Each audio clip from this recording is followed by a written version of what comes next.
Սիրված երգչուհի Սիլվա Հակոբյանն ունի իր երկրպագուների մեծ բանակը, իր դրական կերպարով նա սիրվել է և շարունակում է պահպանել այդ մեծ սերը։ Երգչուհին նաև բավականին ակտիվ է իր ինստագրամյան էջում, որտեղ հանդես է գալիս տարբեր ֆորմատի հոլովակներով ու հրապարակումներով։ Այս անգամ Սիլվայի հրապարակումը յուրահատուկ էր, այնքանով, որ ընտանիքը երգչուհու համար անակնկալ է պատրաստել։ Սիլվան հուզվել է, ապա գրկախառնվել ու շնորհակալություն է հայտնել այլևս իր նվագախումբը ունենալու առիթով։ Երգչուհին այս մասին տեսանյութ է տարածել ու գրել. «Մեկ ամիս շարունակ ինձանից գաղտնի ընտանիքիս անդամները, հատկապես եղբայրս ու իմ լավ ընկեր Սերգեյ Այվազյանը իրականացրել են իմ մեծ ցանկությունը։ Հիմա ես կրկին նվագախումբ ունեմ։ Անչափ երջանիկ եմ, որ ունեմ ձեզ իմ կյանքում։ Շնորհակալ եմ էս սիրուն էմոցիաների համար, որ պարգևեցիք ինձ այսօր։ Ամենալավագույնը դեռ առջևում է», հրապարակմանը կից գրել էր Սիլվան, իսկ մենք հուզիչ տեսանյութը ներկայացնում ենք ձեզ։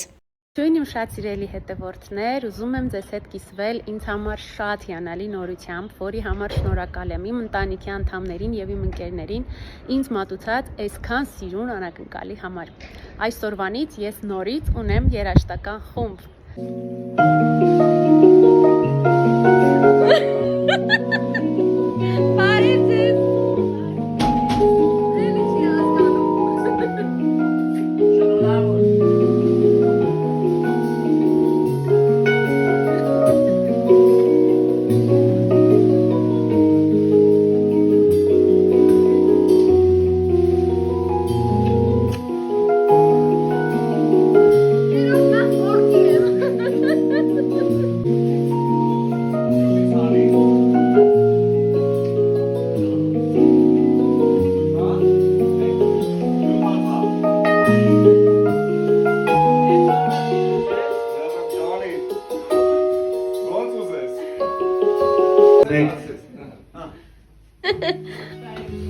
Ողջույն, Սիլվան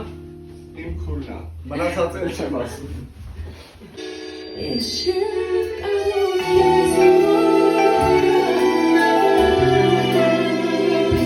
Շնորհավոր, ցավդ տանեմ։ Շնորհավոր։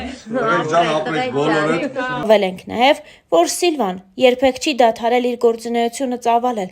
Երկու երեխաների ծննդից հետո էլ մայրիկը փորձել է համատեղել և աշխատանքը, և ընտանիքը։ Միլան և Սարան ևս մայրիկի նման ժպտերես են, որոնց հաճախ կարելի է հանդիպել երգչուհու ինստագրամյան էջի սթորիզ բաժնում, և այդ հրապարակումները թերևս ամենասպասվածն են երգչուհու երկրպագուների կողմից։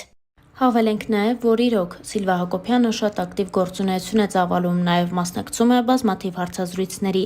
Բոլորովին վերջերս Մեհեր Բաղդասարյանի տետ-ա-տետ հաղորդման հերթական հյուրը երգչուհի Սիլվա Հակոբյանն էր։ Star News-ը հետևել է զրույցին առանձնացնելով ամենահետաքրքիր հատվածները։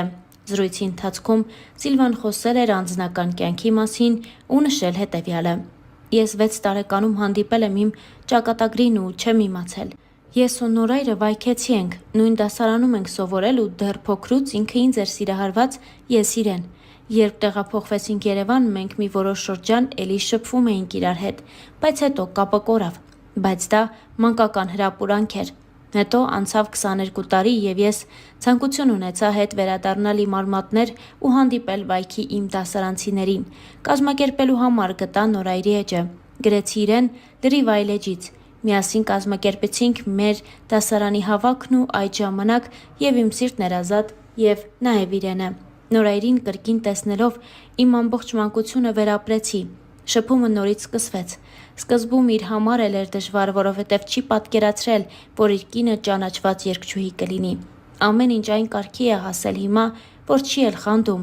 ինքը և ինձ է վստահում և իմ ընտանիքին», անկեղծացել էր Սիլվան հարցազրույցի ժամանակ։ Նույն հարցազրույցի ընթացքում Սիլվան նաև խոսել էր վայքից Երևան տեղափոխվելու և կարիերայի մեկնարկի մասին։ Սիլվան նշել էր հետևյալը.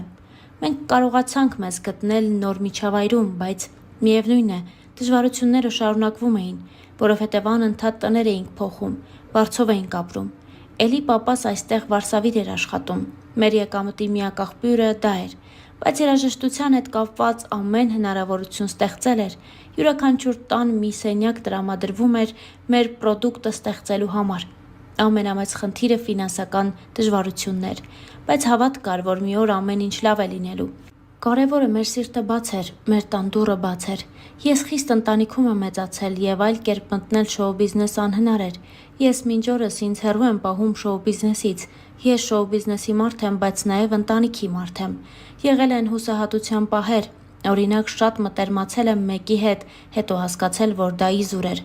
Ես միշտ դրանից եմ դաս քաղել, որ տեսել եմ այդ մարդը իմ հանդեպ, հետո ուրիշ ձև է դարձել։ Գիշերը երգը տարածվել էր ռադիոներով, բայց չգիտեին, թե ով է կատարում։ Ֆինանս չկար տեսահոլովակ նկարահանելու համար։ Երբ Արամ Մավաքյանը լսել էր երգը, հավանել էր։ Հետո իր ստուդիա է գալիս Արմենչիկը։ Երգը լսում է, հարցնում է, թե ով է այդ երեխան։ Արամն ասել է, որ ֆինանսապես չեն կարողանում տեսահոլովակ նկարահանել։ Արմենչիկն ասում է. «Ես կտամ գումարը, թող անպայման տեսահոլովակ ունենա»։ Արմենչիկը վճարել է իմ առաջին տեսահոլովակի համար։ Ես այդ ժամանակ հասկացա, որ այդ պահը եկավ։ Շատ անգամներ զրուցել եմ Արմենչիկի հետ այս մասին։ Միշտ շնորհակալ եմ իրեն եղել ու մինչև հիմա էլ։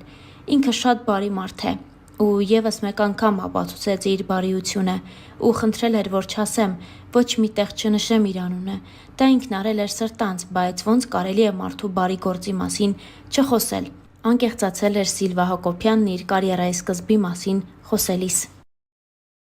Երգչուհի Սիլվա Հակոբյանը ծնվել է հոկտեմբերի 23-ին 88 թվականին Հակոբ և Վերժին Հակոբյանների ընտանիքում, Վայք քաղաքում, Վայոց ձորի մարզում։ Սիլվան սկսել է երգել 4 տարեկանից։ Սովորել է Վայքի միջնակարգ դպրոցում, սակայն 2 տարի հետո տեղափոխվել են Երևան, ուր և ավարտել է Երևանի համար 106 միջնակարգ դպրոցը։ 2006 թվականին Սիլվան BBC-ի կողմից ստացել է մրցանակ, որի համար պայքարում էին ավելի քան 2000 մասնակից, և BBC-ի վարկանշային աղյուսակի համաձայն դառնում է աշխարհի ամենաերիտասարդ լավագույն երգչուհին։ 2007 թվականից Սիլվան սկսում է իր կարիերան, թողարկելով երգեր և համերգներ տալով ամբողջ Հայաստանում։ Երգչու ու պրոդյուսերը հայրն է, Հակոբ Հակոբյանը։ Երգերը հիմնականում գործիքավորում է եղբայրը, Էդգար Հակոբյանը, իսկ երգահանը քույրն է, Մանե Հակոբյանը։ Երգերը հիմնականում ձայնագրվում են ընտանիքի ստուդիայում։ 7 տարեկանից սկսած Սիլվա Հակոբյանը մասնակցել է մի շարք բարեգործական համերգների Զատիկ որբանոցում, Կարմիր խաչի հիվանդանոցում, Հայկական բանակում և բոլոր այլ տեղերում, որտեղ այդպիսիք կազմակերպվում էին։ Դպրոցն ավարտելուց առաջ նա ընդունվում է Երևանի ժամանակակից նվագախմբի քոլեջ։ Սիլվա Հակոբյանը մուտք գործեց հայկական շոու բիզնես 2006 թվականին իր «Գիշերը» երգով, որը արժանացավ մի շարք մրցանակների և գրանցվեց որպես տարվա լավագույն հիթերից մեկը։ Նույն տարի իր I Like երգով նա մասնակցեց Լոնդոնում BBC-ի The Next Big Thing միջազգային մրցույթին, որի 2000 մասնակիցների միջից Սիլվան շահեց Գրանպրի։ Ըստ BBC-ի վարկանիշի Սիլվան ճանաչվեց լավագույն 6 երիտասարդ երգչուհիներից մեկը ամբողջ աշխարհում։ Նույն թվականին հայտարարվեց նաև լավագույն երաժշտական հայտնություն և ստացավ Վարդուհի Վարդանյանի անվան մրցանակը։ 2006 թվականին նաև ստացավ մրցանակ Տաշիր երաժշտական մրցանակաբաշխության ժամանակ։ Նույն թվականին ստացավ մրցանակ Լոս Անջելեսում, ուր նրա «Գիշերը» երգը ճանաչվեց որպես լավագույնը։ 2007 թվականին նրա I Like երգը հաղթեց Ակորդ մրցանակաբաշխության ժամանակ։ Top 10 մրցանակաբաշխության ժամանակ ճանաչվեց I Like երգը որպես սեպտեմբեր ամսվա հիթ։ Ոսկե քնար մրցանակաբաշխության ժամանակ մրցանակ շահեց նրա վերջ երգը։ Ես երիտասարդական ամսագրի կողմից Սիլվա Հակոբյանը ճանաչվեց նաև որպես ամենամոդայիկ երգչուհի։ 2010 թվականի հոկտեմբերի 16-ին Կարեն Դեմիրճյանի անվան մարզահամերգային համալիրում կայացավ Սիլվա Հակոբյանի առաջին մենահամերգը։ Դե իսկ Star News-ը այսքանն էր առանձնացրել այս հոլովակի համար։